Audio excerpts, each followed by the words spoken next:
Hello and welcome again to another video. Yes, it's me, RiggerM71, and today we're trying something a bit different.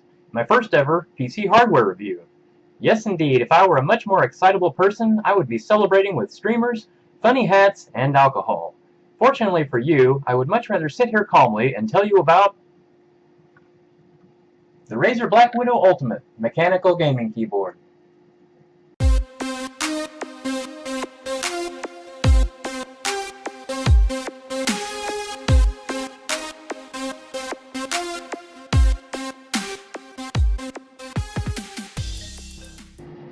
I must admit that it's rare for me to spend any significant amount of money on a keyboard. In fact, it's rare for me to spend much money at all. However, after upgrading my PC about a year ago, I decided that the keyboard I was using just didn't seem to fit in with the rest of my components. And here it is. It's an old Logitech Value keyboard that I picked up from my old job. Someone had put it into the scrap pile and was just going to be tossed out. So I took it home and ended up using it for several years. It worked fine, but just really isn't something you'd choose for gaming purposes. So alakazam! I invoked the dark gods of Razer and ended up with this, the Blackwidow Ultimate. I know some people aren't into Razer gear, and this keyboard isn't exactly a new thing, but I think it's pretty sexy.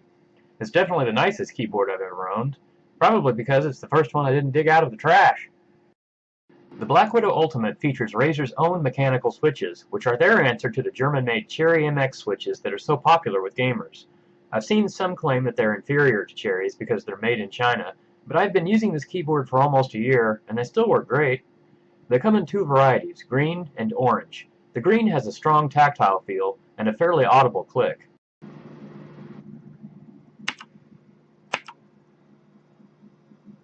The orange supposedly retains the tactile feel, but is less clicky and requires slightly less force to actuate. I'm using the green, so I can't really comment on the performance of the orange variety. I definitely like the feel and sound of these. The keyboard also features green backlighting, although I think older versions were blue. Mine is the 2014 edition, if I'm not mistaken.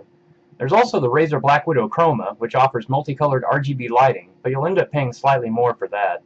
The green is good enough for me and works great in a dark room. It's perfect for playing scary games late into the night. The lighting level can be controlled either through two function keys at the top or by Razer's Synapse software seen here. Synapse also offers a variety of customization options, including custom profiles and macros. Synapse is a cloud-based configuration utility that allows you to plug your Razer devices into any system and immediately recall your settings. I guess that's good for some people, but since I never go anywhere, it's not really something I need. I would have been perfectly happy with a simple local-based application, or possibly even something built into the hardware. But, whatever. On the side of the keyboard is an audio out and microphone in jack, as well as a USB pass-through port. I use this quite a bit for copying files to a USB thumb drive, so that design choice was appreciated. Another appreciated feature is the gaming mode function that allows you to disable the Windows key. That way you don't drop yourself back to the desktop in the middle of a firefight or other game-related activity. Last on the features list is a massively thick braided cable that ends in two USB plugs, one for the keyboard and another for the USB pass-through. So here's a question. Are there other keyboards currently on the market that are just as good or better than the Blackwidow Ultimate? It's definitely possible, but I haven't used them. Would I recommend this one? Most definitely. It served me well and I see no need to change to something else. If you feel like getting one, it's available directly from Razer, as well as the majority of online computer hardware retailers. I actually found mine at a local electronics store, so you might have that option depending on your location. List price at the time of this review is about $130, although you might get lucky and find a sale. It's not cheap, but I've seen worse. On that note, I'll bring this to a close. If you enjoyed this video or found it helpful, I'd appreciate a like or subscribe. You can also leave a comment below if you have a question or something to add. So until next time, take care, and most importantly, have fun.